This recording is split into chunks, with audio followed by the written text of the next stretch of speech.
রাধারানী ডুবে, আর যমুনার উপরে রাধারানীর বদনখানা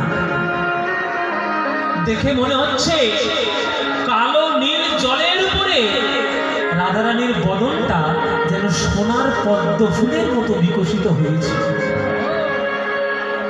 এমন রূপ জগতে কোথায় দেখা যায়? ওগো হেলো